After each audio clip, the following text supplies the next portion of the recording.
All right, let's begin. Um, Thank you everyone for joining us today. We're gonna discuss target gender equality, which is a UN Global Compact initiative. And here joining me today, I have Lauren Gula, David Lau, and Sarah Charlesworth. Sorry about that. And we're going to have a discussion about target gender equality.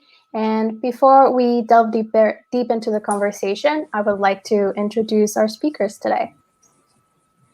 Lauren Gula is a senior manager at the United Nations Global Compact, the world's largest voluntary corporate sustainability initiative. Lauren joined the UN Global Compact in 2009 and has provided strategic direction and leadership to the organization's social sustainability portfolio, including gender equality. Lauren led the growth of the Women's Empowerment Principles and a joint initiative with UN Women, and spearheaded the development of the WEP's Gender Gap Analysis tool, and has managed a wide range of projects focused on women's rights and human rights and inclusion. Lauren is currently leading Target Gender Equality Initiative, so thank you, Lauren, for joining us today. Then I have also David Lau. David joined Catalyst Canada in 2009. In his current role, he leads the development of global practices, a key resource for Catalyst supporter organizations. David is also co-chair of the Catalyst Award, Catalyst's global recognition program honoring innovative organizational initiatives to help accelerate progress for women through workplace inclusion. He has delivered presentations on a range wide of topics, including inclusive leadership, LGBTQI issues in the workplace, unconscious bias, and engaging men as champions of inclusion. Then I have Sarah here with me. Sarah is Diversity and Inclusion Manager for DWF, a global legal business transforming legal services through their people for their clients. DWF operates in 31 key locations across 15 countries with over 4,000 people. Sarah has 9 years of experience working in legal sector and joined DWF 2 years ago to develop and grow their diversity and inclusion strategy. Sarah has led on key diversity and inclusion initiatives that have been recognized by industry standards, including Stonewall's Workplace Equality Indices, Times Top 50 Employers for Women, Social Mobility Index, and the Working Families Benchmark. Thank you everyone for joining us today. I'm excited to have this conversation with you today. And let's just begin. We're going to do a little bit of an overview of what target gender equality is, and then we'll discuss amongst each other the different things that we'd like to discuss with you today. I'll pass it on to Lauren, who can put up a presentation for us today to guide our discussion.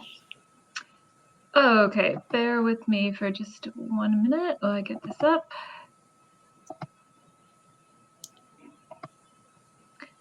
Okay, are you seeing what I'm seeing? Yes. Sandra? Okay, hopefully. Great. So, no, Sandra, thank you so much for inviting me to be part of today's discussion, and congrats so far on the event. It's really great to be part of it. I was just saying before we got started that I just only wish that I was home in Canada for this, but it's still nice to be able to join everybody virtually, and really excited to introduce Target Gender Equality to our Canadian participants. So gender equality is a top priority for the United Nations as well as the UN Global Compact. And we know that when women are empowered, everyone benefits, and we make progress on a number of sustainable development goals. But as we heard in the opening remarks today, progress has been slow. And there's real concern with COVID that we're going to backtrack on progress and actually widen the gap. So if ever there was a time to double down on our efforts on gender equality, it's now. So the role of the Global Compact is to engage business to do its part to advance gender equality. And over 10 years ago, we launched the Women's Empowerment Principles with UN Women. And I think it's close to, we're just, I think, 10 companies away from reaching that 4,000 company mark in terms of signatories to the Women's Empowerment Principles, including 100 Canadian CEOs. And we have more than 2,000 companies that are using the Women's Empowerment Principles gender gap analysis tool to assess their progress. And, I was really loved hearing the presentation today about the blueprint for gender equality in the Canadian context, because it's yet again another resource that can help companies on their journey. So progress is being made. But what is interesting is that when we look at the data from the WEPS gender gap analysis tool, it's encouraging to see that 68% of companies have a leadership commitment to gender equality. Over 40% are even advocating publicly for gender equality.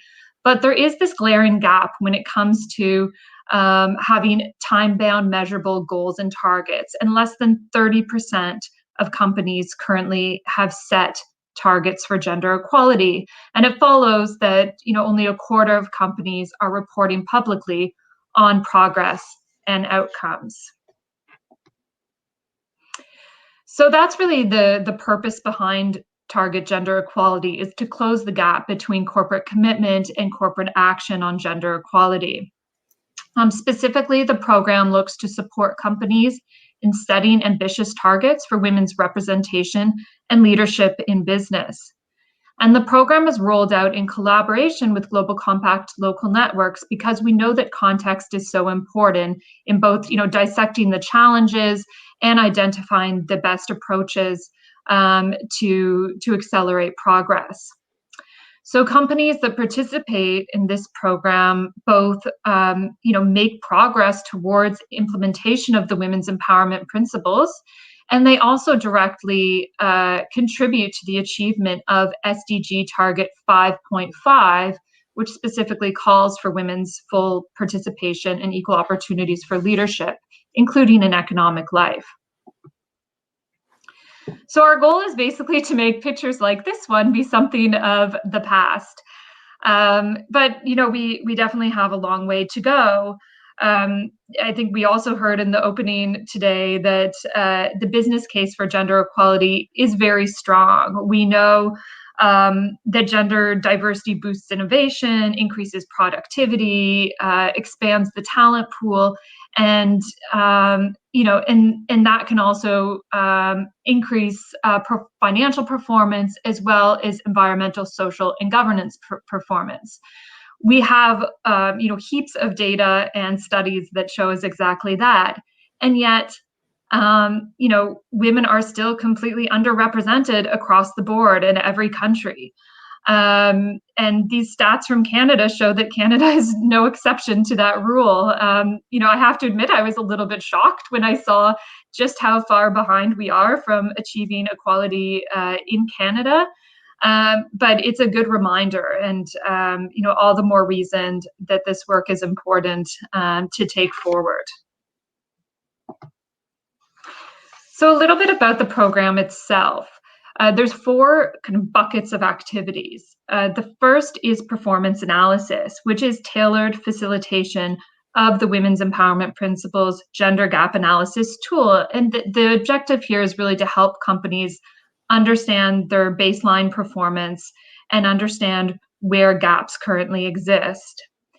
The second bucket, and I'll let David expand on this a little bit in a minute, is capacity building workshops. So it's a series of workshops that support companies in developing, a tailored action plan and company-specific recommendations. The third bucket is action dialogues. So these are executive level roundtable discussions that bring business together with government, with civil society, to look at, what concrete actions different stakeholder groups can take towards the collective objective of tackling barriers to gender equality. And we know that business doesn't operate in a silo, it's part of a larger ecosystem. So we want to make sure that companies are working alongside other stakeholders. And then the last bucket here is advocacy. So we're working directly with 300 companies but we want to inspire thousands of companies to take action. So we really want to amplify the good practices that we see, the business case, and just put forward a strong call to action. So we do that in a number of ways. We have high-level events, both at the global level as well at the country level. We launched a Target Gender Equality newsletter, and I'm sure we'll be coming up with new ideas on how to get the word out there too. You can see here a kind of breakdown of the companies that we're engaging with thus far, as well as on the top right-hand side of your screen, a map. And the dark kind of orange-red shaded countries are where Target Gender Equality is currently operating. And the lighter shaded countries are where there's interest in launching it next year, including Canada. So I know a lot of Canadian companies also have presence around the globe. So we'd also invite you to consider joining us in the countries where you have operations or subsidiaries. And just to dig a little bit deeper on the capacity building workshops, I'll just pause here and turn it over to our great partner, Catalyst, who is leading the development of the workshops to tell us a little bit more about them. David, are you able to come in here? Yes. Great. Can you hear me? Yes. Yes. Okay. Thanks, Lauren, for that great overview of TGE. And I know Catalyst, we're really excited to be working with the UN Global Compact on building these capacity building workshops as part of TGE. Just to give you a bit of an overview of the workshops themselves and what they contain, you can really sort of break it down into three key aspects. One is, the first workshop really focuses in on setting diversity targets, which is, it's part of the title of TGE, Target Gender Equality. It's really the point is to really provide the tools and the knowledge necessary for companies to hone in, think about their organizations, and identify ambitious targets for gender equality to help accelerate progress toward it. The second workshop really provides even more in terms of the actionable and strategic kind of components of putting plans into action to reach those targets. And we look across a broad range of different examples, real world examples from organizations that we've seen, that we've evaluated through our Catalyst Award process, to where they've created these really effective programs, initiatives to accelerate and advance women into leadership. And so workshop 2 is really focused in on sort of the multitude of different possible actions organizations can take to really make those changes.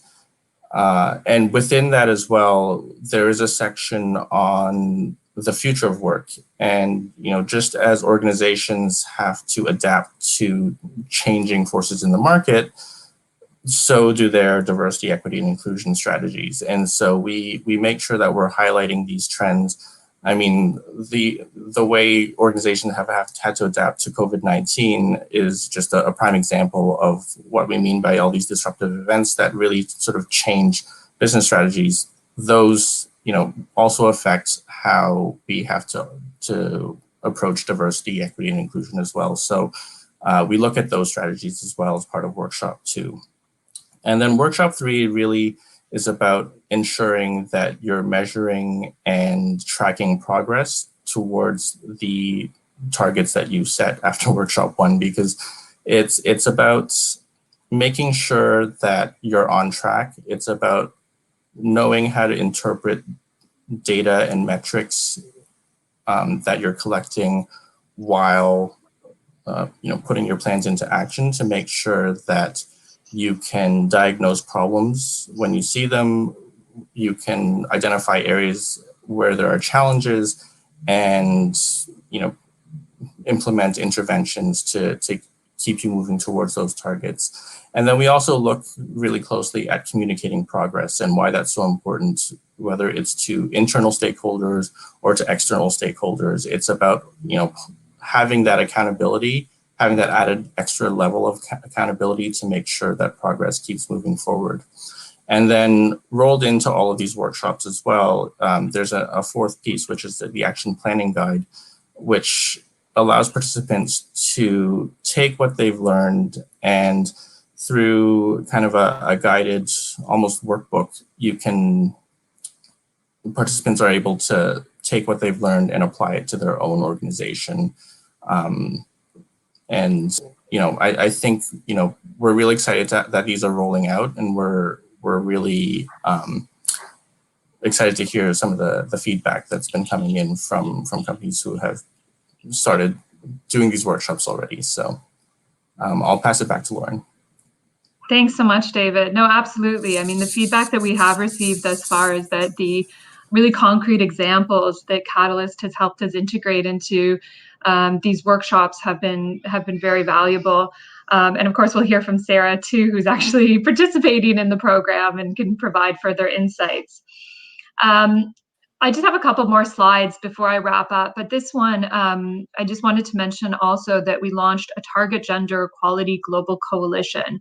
We love partnering with other organizations. We know that, there's a lot of really great work out there and a lot of great expertise that Global Compact companies can benefit from.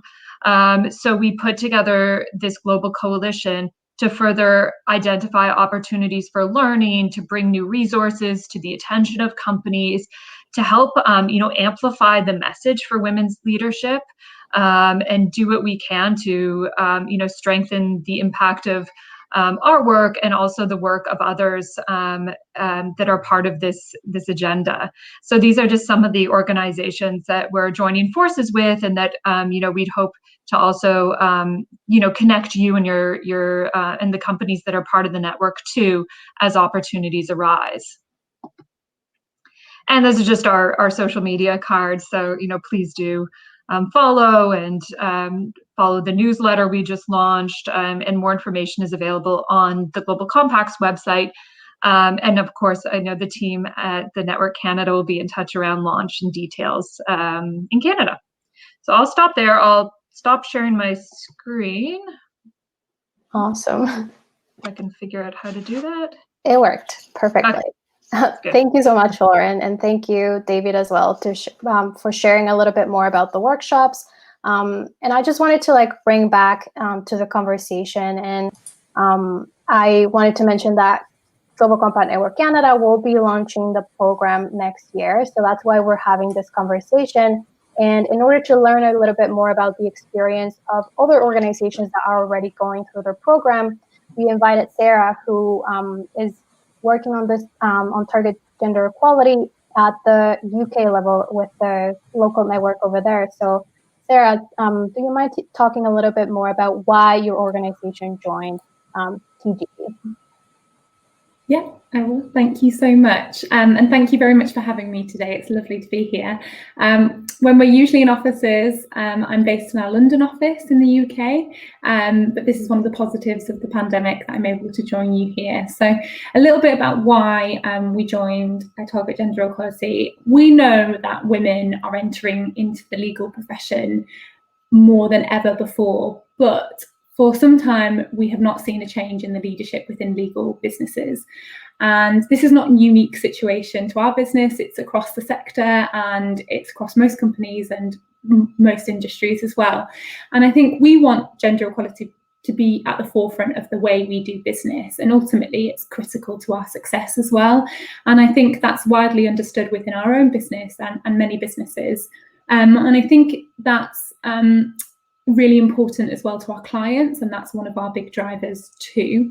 And this year, I think particularly has caused people to ask the why, or for the business case less, and more ask the question of how do we go about changing this. So within our own business, we have built already gender and ethnicity targets, but we know that we need to develop systemic and structural changes in the business if we want to progress.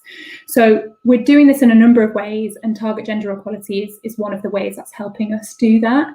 We're participating in the Target Gender Equality to help us understand, I think, our gender equality performance through the use of the WEPS tool. We're already a signatory to the Women Empowerment Principles, and we report on those principles, but it was really helpful for us to assess our gender equality performance across the business, across our marketplace and our community through this tool. And it kind of gave us a performance level for each section that we were reviewed on. Before we applied to the programme, I'm going to be honest, full disclosure, I thought, as we already had targets, that it might not really benefit us, but I think that is viewing your targets, whatever targets you might have on diversity, as a destination rather than a milestone in your journey. And there is certainly plenty of work still to do. And we're working with the UK UN Global Compact to build an action plan, as David and Lauren have already mentioned, to help us build our results and truly measure the impact of our leadership commitment, workplace policies, marketing strategies, procurement, and our contribution to the community as well. And we're one of 17 organisations in the UN UK Global Compact who are participating in the programme, all spanning different sectors as well. So that's quite good. It's not just focused on legal within our group. And for us, I think gender equality is not something that we can just address when International Women's Day comes around, or International Men's Day, or every few months. I think yes, they are really great to highlight and celebrate, and we do so at DWF, but our work and our progress needs to be measured. It needs to be built into every aspect of our company, every decision-making process that we have. So I think this Target Gender Equality has really helped us to drive it and to do just that. Another factor and reason is because for us, we've treated it as a global initiative. It's given our journey increasing our international focus, I think, has been really important. 5 years ago, we opened up our first international office, and I think there's a risk that a lot of our D&I activity can be driven by UK offices and UK legislation and regulation. And I think it's helping us look at this a bit more of a holistic approach as a global business, not as a UK company that happens to have a couple of international offices as well. So they're the kind of main reasons we decided to join Target Gender Equality. I'm very pleased we have done so as well. That's amazing to hear. Thank you, Sarah. And as you mentioned, there was various reasons why you joined, and one of them, like, you already had targets, but you noticed that there was a need for furthering the approach that you had. And I think that's important to notice from Target Gender Equality, that it's not necessarily for companies that are just starting their journey, which will definitely help, but also for companies that are already doing things that they need further progress. Lauren, can you talk a little bit more about, like, the different avenues of work and, like, the different companies that can join the TGE initiative? Yeah, sure. No, it is. I mean, you know, the participant base for the Global Compact is so wide. You know, it's every company from your biggest multinationals to the smallest organizations, and we've seen interest across the board. And I think that the guidance and the discussion obviously applies to different companies, and they're using the information in different ways. But I do feel that the diversity of experiences is actually kind of adding to the conversation. It's also interesting, as as pointed out, this is a program that's implemented in the country context. And I think that that's also really important and a value add of the program. So, and then David can join me in speaking about this, because we've set up kind of train the trainer sessions for our networks to be able to help lead these programs. And the content is developed in a flexible manner, because we know we need to bring in different insights into different discussions, and to allow for that tailoring is so important, because we know that the challenges to gender equality are universal. Sexual harassment and toxic workplaces occur all over the world.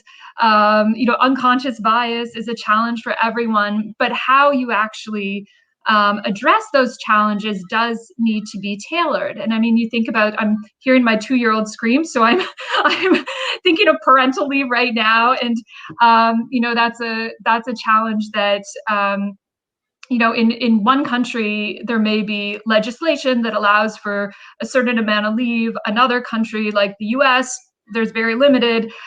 So how a company responds to that challenge is going to vary. And even, the social norms around it. So when you look at implementing childcare facilities and the opportunities for employer-supported childcare, what works in one country won't work in another country. And the IFC actually launched a program on tackling childcare, and it was some interesting findings from that. So, yeah, no, I think that ability to tailor the conversation to different context, whether it's the size and the types of companies that are joining or the country that they're joining in, is so important and something that we've been really careful to do. Yeah, definitely. And maybe David, you can speak with all of the Catalyst knowledge and experience that you had. Like, how do you bring this into the game for TGE? How do you take all of this experience and knowledge for those workshops that participants would participate in? Yeah, so I'm not gonna lie, it was a project. I've been telling people at Catalyst that I feel like I've been writing another dissertation after having done my master's, just based on all the Catalyst research that we have. I think partially, I wanted to make sure that we were taking a global lens to all of this, and my sort of other role aside from the practices part of my job as co-chair of the Catalyst Award kind of really lends itself to that. Just as a side, the Catalyst Award, it's been around since 1987, but over the years, it's gotten, the initiatives that we've been recognizing have been getting much more sophisticated, much more global in scope, and covering a much larger proportion of workforces at the companies that nominate. And so the more complex they get, the more nuance we see, especially, one of the interesting and differentiating things about the Catalyst Award is part of the process is actually we normally go out and visit offices of the nominated companies, and we're on site talking to employees.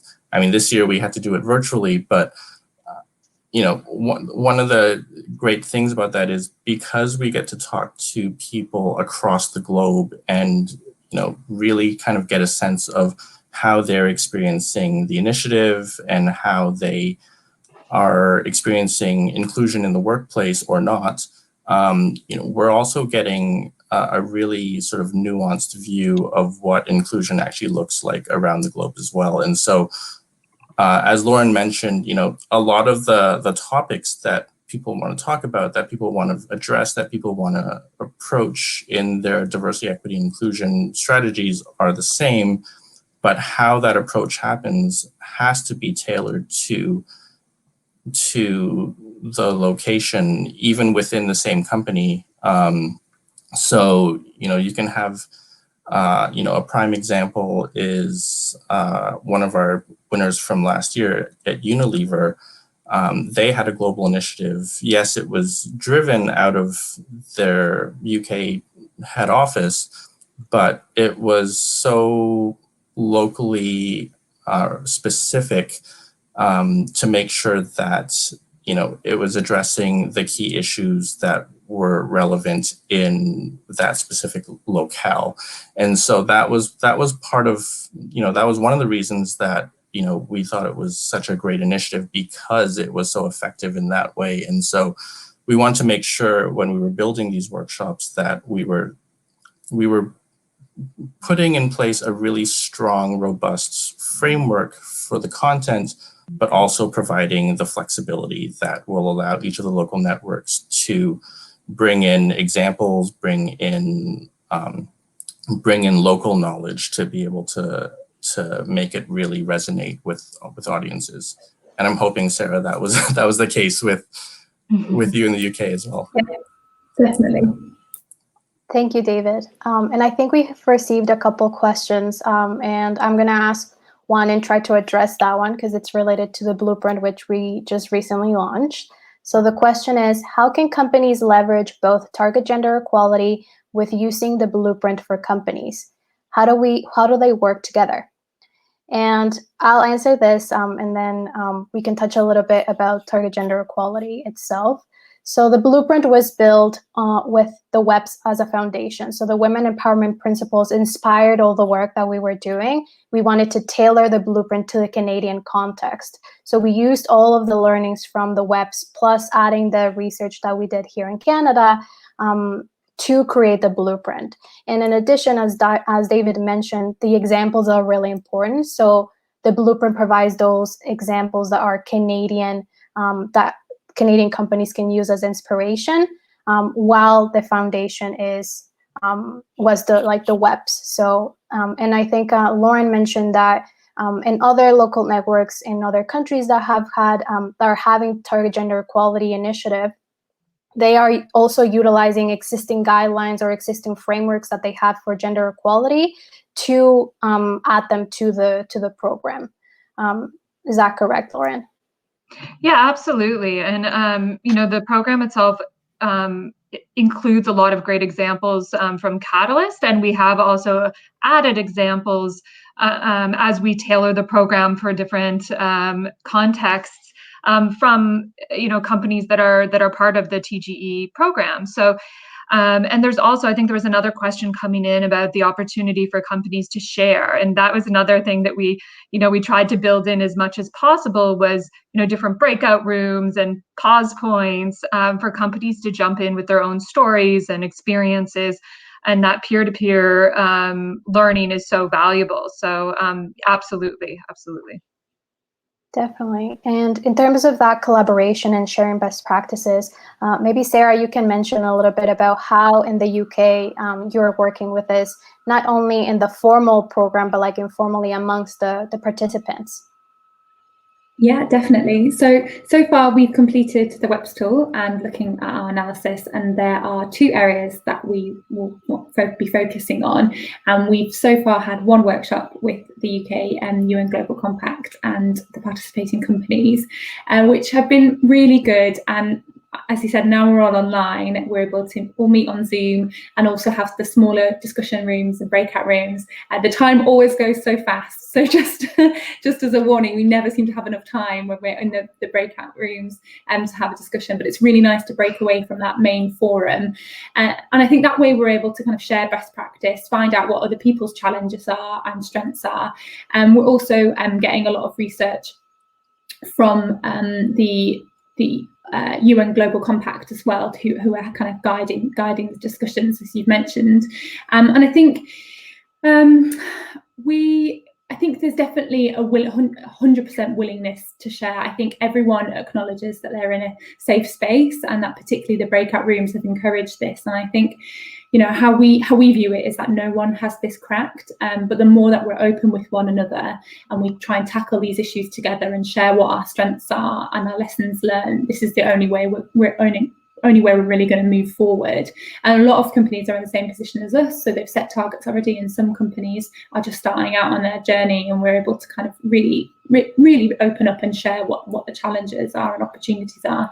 And outside of those sessions, we actually have a LinkedIn group where we can talk about various topics and issues that come up. We've actually got our second workshop next week, so we've just got the materials through for that and building our action plan, which is great. And again, we can have those conversations offline and talk about it on LinkedIn. Awesome. Thank you, Sarah. And in terms of like collaboration amongst like different countries, for example, Lauren, this is a global initiative that will be taking place in the local networks. But for example, I know you're planning on having an event for next year for International Women's Day, because that might bring together different local networks in different countries. Yeah, absolutely. I mean, it is still a global initiative, and our role from the Global Compact office is to help elevate everything to the global stage and to make sure that those connections are made. So we are looking at planning a big event around International Women's Day and the Commission on the Status of Women, where we can bring together the experiences of companies that are participating in target gender equality. We hope to invite the companies that are just getting started as well. and to highlight the good practices and then provide that space for exchange. We've also seen some cross-country collaboration and networking opportunities. And I think this is something that, as the program further develops, we'll definitely be exploring. And then I'll just point out again that Target Gender Equality Global Coalition. This is something that's newly launched, but again, we want to make sure that we're helping to connect companies that are committed to gender equality with the right additional partners and expertise so that they can further their work. You know, we want to help be that platform. Yeah, definitely. That's great. And we have some questions about how can Canadian companies join the program. And the program will launch next year, and we're going to be recruiting around March. So between March and June, I think we're going to be recruiting. So we'll make sure to share all of the news, all of the upcoming events for that.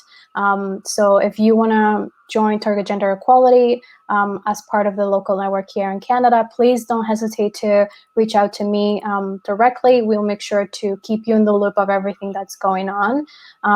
And I think we had another question. There's another question too about if you're with operations globally, if you wanted to join through another network in addition to Canada, and there's certainly ways to do that. So each network is responsible for recruitment, but on the Global Compact's website, you can be directed to all the countries that are running the program and be able to sign up there. So we'll make sure that everyone gets that information as well. Definitely, yeah. And let me see if we have any other questions here. I think one of the key pieces that stuck with me is that coalition that you just mentioned, Lauren, that we have not only through UN Global Compact communicating with the companies and then communicating with the organizations, but we can make those connections with the participating companies to reach out to those organizations that have a deeper, like a more specific expertise in terms of gender equality, women's empowerment. So I think that is also an value added to the program that will be really appreciated here in Canada as well. And it's not only the global organizations that you mentioned in the coalition, but the locations here in Canada we can make those connections as well. Exactly. Yeah. I don't think I have any other questions coming in. And I think we've covered all of the different, like the basic understanding of Target Gender Equality. I think there's so much more that will come up once we start developing the program here in Canada, once we start collaborating with the companies that will join. But I think we've provided with an overview that will be very helpful. So I really want to thank you everyone for joining us. Sarah, thank you so much for joining us from the UK. I know it's the evening over there. No, it's okay. It's really valuable. Thank you. I was going to add actually, I think as someone who's a D&I professional, I remember when we set targets originally and we didn't have access to this level of support or communal knowledge, and we had to do a lot of research all by ourselves. And I remember going out and finding out what other law firms were doing, seeing what other PLCs were doing. And I think being able to share the challenges and understand what the trends are coming through is so valuable to D&I professionals, and it's incredibly valuable to have this type of forum. So even, for example, you know, with the session that we had the first workshop that we had most recently, finding out that actually a lot of companies are now moving to 40% female representation by 2025 or 50% by 2030. I think not just that, in the UK, we're seeing targets for LGBT inclusion and disability representation. And I think having that kind of network and forum to be able to discuss these has been incredibly valuable. And I remember doing it on my own last year, and I'm glad I now have a kind of a group to consult with and talk through these challenges. So that's amazing to hear. I think that everyone should be sold on the program after your input. I think we have one last question. I think what has been the overall experience of other countries taking part in TGE so far?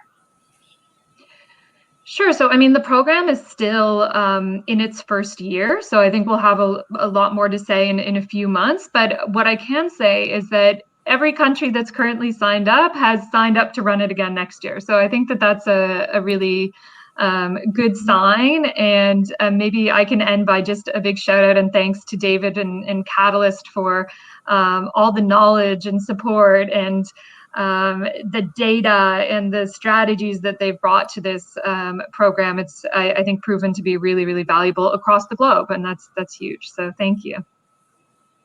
That's great news to hear, Lauren. You just made my day. So. Yeah, we also, for the blueprint, we partnered with Catalyst, and you were one of our advisory partners. So that it's great that we all like have these connections to learn from and to like further develop the knowledge for gender equality. So I'm looking forward to collaborating with all of you guys for Target Gender Equality. We'll see you soon, and thank you so much for joining today's session. We're going to close up here. Thank you again, and see you soon. Thank Thanks, you. Sandra. Thank you.